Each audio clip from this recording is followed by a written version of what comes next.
अस्सलाम वालेकुम नाज़रीन, प्रोग्राम है आज पाकिस्तान के साथ। कल मैं सोशल मीडिया देख रहा था तो एक वीडियो नज़र आई मुझे, बड़ी मुख्तसर सी, जो हिंदुस्तान के वज़ीर आज़म हैं वो पाकिस्तान के बारे में क्या कह रहे थे।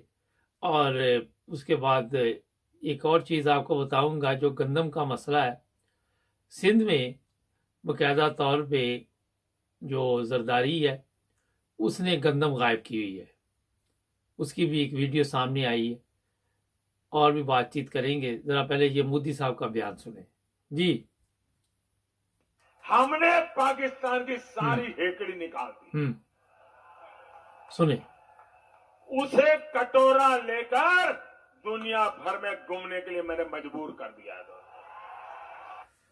ये आप को अंदाजा है कि हम कहते हैं जी सबसे बड़ा दुश्मन हमारा हिंदुस्तान है और कोई हमारा दुश्मन नहीं है।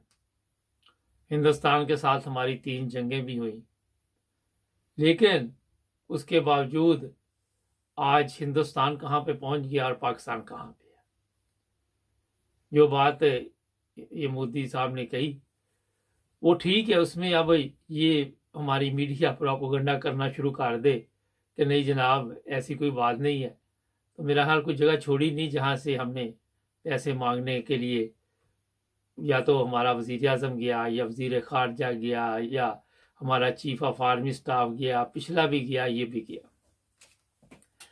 अब एक और चीज़ का इसमें इजाफा कर दूँ कि सऊदी अरब में कोई ऐसा प्रोजेक्ट बन रहा है जहाँ पे बंदों की ज़रूरत है। उन्होंने 6 ममालिक से बंदे लेने का ऐलान किया है, जिसमें पाकिस्तान शामिल नहीं है। वहाँ पे ये लोग जाते हैं, कहते जी खाना काबा के दरवाजे हमारे लिए खोल दिए गए, लेकिन उनको भी पता है कि ये मांगने वाले हैं, इनका तो रोज़ का ये काम है, हमारे टुकड़ों पर ये पलने वाले लोग हैं, और जो टुकड़ों पे पलने वाले लोग होते हैं उनकी इज्जत नहीं करता। मुझे ये कहने की ज़रूरत नहीं है कि ममालिक नहीं करते, आपके इल्म में है कि अगर आपको भी पता चल जाए कि कोई गरीब रिश्तेदार है या रोज़ाना को मांगने आ जाता है, तो आप भी मुंह फेर लेते हैं और कहते हैं जनाब इसका तो रोज़ का ये काम है। ये सब कुछ पाकिस्तान के साथ हो रहा है। और आज ये चोरों का टोला बैठा एक प्रेस कॉन्फ्रेंस कर रहा था, वहाँ पे कहानियाँ सुनाई जा रही थी। उसने जब बिलावल से सवाल पूछा तो वो नूह की बातें बता रहा था कि उस वक्त बारिश हुई थी। उसको ये नहीं पता कि उस वक्त बारिश हुई थी, वो एक पुराना ज़माना था, आज जदीद दौर है।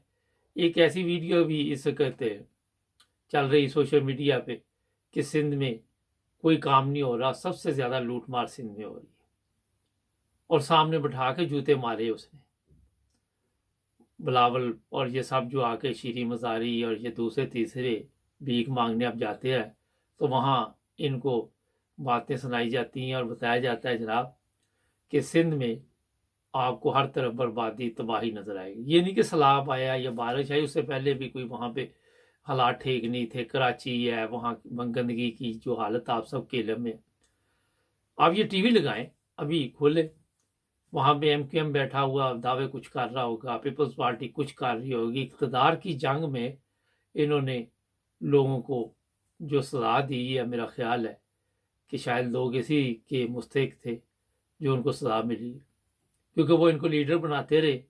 और आज भी आप देख लें कि सिंध में चले जाए, बलूचिस्तान में चले जाए, लोग पत्थरों के दौर में रह रही है, बिजली पानी बुरा हाल, भौंके दिहाड़े, थरपारकर में भी पानी का मसला है, मगर इनकी शाही खर्चियों में फ़र्क नहीं पड़ा। इनके रहन सहन, इनकी दौलत बढ़ती गई, हमारे अवाम जो था वो गरीब, वो बस इसी तरह अगर दुनिया में आए हैं तो सुबह उठते हैं तकलीफ़ के लिए, सारा दिन वो तकलीफ़ में गुजार देते हैं। अगर जो लोग सोशल मीडिया देखते हैं उनको पता है, ऐसे नज़ारे भी हैं कि सुबह से बैठा हुआ बंदा कुछ बिक नहीं रहा, बेचारा ऐसे ही चला गया और बच्चे भूखे सो गए। क्यों लोग खुदकशी करते हैं, रोज़ाना रोज़ क्यों मरते हैं? जो गंदम मंगवाई जा रही है या जो कोई लोगों को सस्ता दी जा रही है, ये भी इतला है कि वो खाने के काबिल नहीं है। लोगों ने कहा कि ये آپ جناب خود کھا سکتے ہیں یہ گندم. اور ایسے لوگ بھی ہیں جو مٹی ملا رہے ہیں گندم میں، کوئی کچھ کر رہا ہے، ان کو ڈیوٹی دی ہوئی ہے اور وہ اسی کام میں لگے. دوسرے ممالک کے سامنے ہمارا مذاق بنا ہوا ہے کہ ہم ایک بھیک مانگنے والی قوم بن چکے ہیں. ایسا ہمارے نشان لگا دیا گیا ہے کہ میرا خیال ہے کہ اگلے 100 سال تک یہ نشان نہیں جانے والا. ہمارے پنجاب اسمبلی کے مسئلے نہیں مکتے، ہمارے دوسرے مسائل نہیں ختم ہوتے. یہ خطرناک چیزیں میرا خیال پاکستان کے لیے اتنی نقصان دہ ہیں کہ جو اچھا ایک اور ویڈیو بھی آج کل شروع ہوگی چلنی، ایک نہیں کئی لوگ، کہ وہاں سے لوگ پیسے نکال رہے ہیں پاکستان سے، بینکوں سے. یہ بھی کام شروع ہو گیا. ہر چیز کو کہتے جائیں جھوٹ ہے جھوٹ ہے جھوٹ ہے. اور وہاں پہ شہباز شریف کہہ رہا تھا اللہ تعالیٰ کے فضل و کرم سے ہمیں اتنی امداد ملی، ہمیں اتنی بھیک ملی، اور بڑے خوش تھے. یہ بھیک جب ان کو زیادہ ملتی خوش ہوتے، مگر یہ پیسے ان پہ خرچ نہیں ہوتے. لوگوں کے خرچ اس لیے نہیں ہوتے کہ یہ سب ان کے کام آتے ہیں پیسے. ناظرین، جو ممالک ان کو پیسے دیتے ہیں انہیں بھی چاہیے کہ وہ خود جا کے پیسہ خرچ کرے، خود لوگوں کی حالت بدلے. اگر انہوں نے لوگوں کی حالت بدلنی ہوتی تو پچھلے 75 سال سے بدل چکی ہوتی. اب ایک اور بندے کا بیان سناتے ہیں جو گندم کے بارے میں بتا رہا ہے. گندم اربوں خربوں روپے کی پڑی ہے زرداری صاحب کے فارم میں اور روڈ پر پڑی ہے، اور میں کنڈیاروں سے 5 میل کلومیٹر پہلے موجود ہوں، اور میں دکھانا چاہتا ہوں پورے پاکستان کو، پورے سندھ کو، پرائم منسٹر کو، سی ایم سندھ کو، اور منسٹر کو، فوڈ کے سندھ منسٹر کو، چیف سیکریٹری کو، تمام کو میں یہ دکھانا چاہتا ہوں کہ لوگوں کو پریشان کیا جا رہا ہے. گندم ایشو کی جائے، نہیں تو یہ لوگوں کو پریشان کیا جاتا ہے، اس لیے یہ گورنمنٹ میں آتے ہیں. آپ کے علم میں ہے کہ سندھ کی بات کر لے یا پنجاب بھی کر لے یا پورے پاکستان کی کرتے ہیں، لوگوں کے بچوں کو پڑھنے نہیں دیا جاتا. غریب کا بچہ اگر تھوڑا پڑھ جائے تو گاؤں کا چودھری جو پریشان ہو جاتا ہے کہ یہ تعلیم حاصل کرے گا، بعد میں ہمارے اوپر کوئی سوال اٹھائے گا اور غلامی سے نجات چاہے گا. اصل میں جو غلامی کا ایک طریقہ ہوتا ہے اس میں تھوڑا سا میں آپ کو بتا دیتا. یہ بھی ایک طریقہ ہے، خوراک اپنے کنٹرول میں رکھو اور اتنی دو ان کو کہ یہ غلامی سے باہر نہ جا سکے. یہ صبح اٹھیں، گندم ڈھونڈتے ان کا دن گزر جائے، ان کو ہوش نہ آئے. اور ڈالر آپ نے دیکھا غائب کر دیتے ہیں، چینی غائب کر دیتے ہیں، گندم غائب کر دیتے ہیں.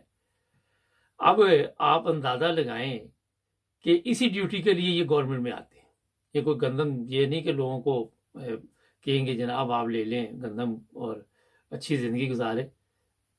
ان کا طریقہ واردات یہ ہے کہ ہر چیز غائب کر دو مارکیٹ سے، اور لوگ ترستے پھرے، لائنوں میں لگے رہے، ذلیل و خوار ہوتے رہے، اور ہم مزے کے ساتھ اپنی زندگی گزارتے رہے. اگر ان کو ہر چیز ملنی شروع ہوگی تو یہ تو غلامی سے آزاد ہو جائیں گے، ان کو تو عقل آ جائے گی. اور قوم بھی ایسے کی ہے، ان میں ایسے بھی حرام خور ہے قوم میں بھی جو ان کے ساتھ مل کر یہ کھیل کھیلتے ہیں. ان کے پاس بھی دوسرا راستہ اس لیے نہیں ہوتا کہ بزدل ہوتے ہیں، ان کو پتا ہوتا ہے یہ مروا دے گا.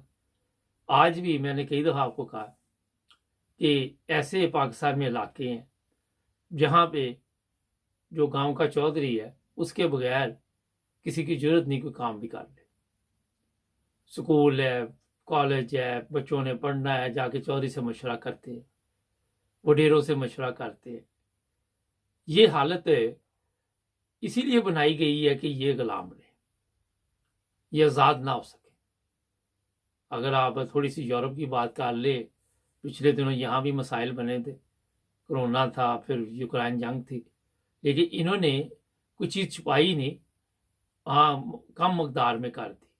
اور وہاں پہ بھی ہم اتنے لوگ پاکستانی ایشین جو ڈرے ہوئے ہیں کہ اگر 2 بوتلیں تیل کی چاہیے تو پورا قسطہ اٹھا لیا کہ پتہ نہیں اب یہ دوبارہ ملنا کہ نہیں ملنا. بعد میں مارکیٹ میں چیزیں آ گئی، وقتی طور پر ہوا ذرا.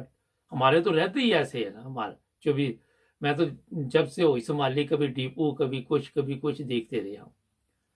لیکن یہ عارضی طور پہ تھوڑا دیر ہوتی ہے، پھر یہاں پہ ٹھیک ہو جاتا ہے. جو لوگ یہاں رہتے ہیں वहाँ भी जर्मन या यूरोपियन ने नहीं इतना सामान उठाया जितना हमने उठाया।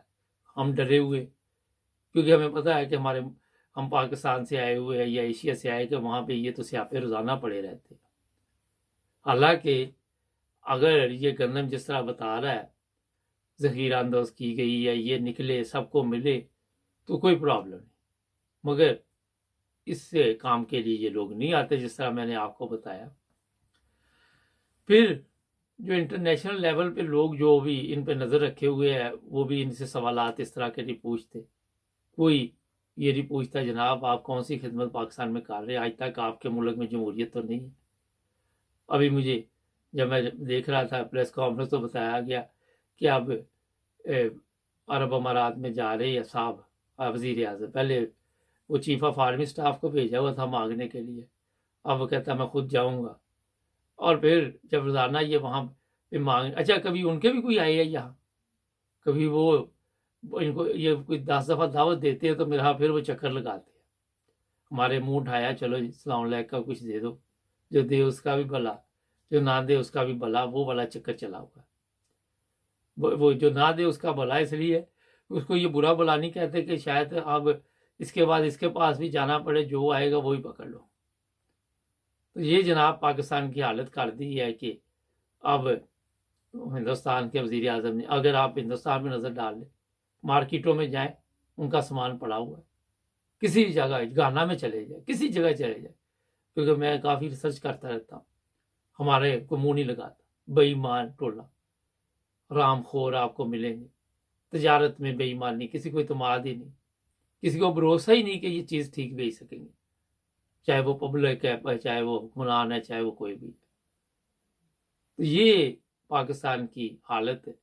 अब इंडिया भी बता रहा है और हम सारा दिन मीडिया पे बैठ के इंडिया पे हमले करते रहते हैं, हम बताते रहते हैं कि वहाँ पे इंसानी हकूक़ का ख्याल नहीं। भी यहाँ पे कौन सा है, पहले तो ये बताइए।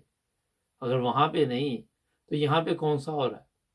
मगर उनकी दुनिया में तो इज्जत है ना हिंदुस्तान की।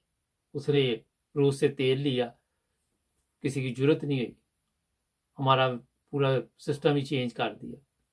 तो ये फ़र्क होता है कौमों में। नाज़रीन हमारे चैनल को सब्सक्राइब करें, जुड़े रहे हमारे साथ, मिलेंगे नए प्रोग्राम।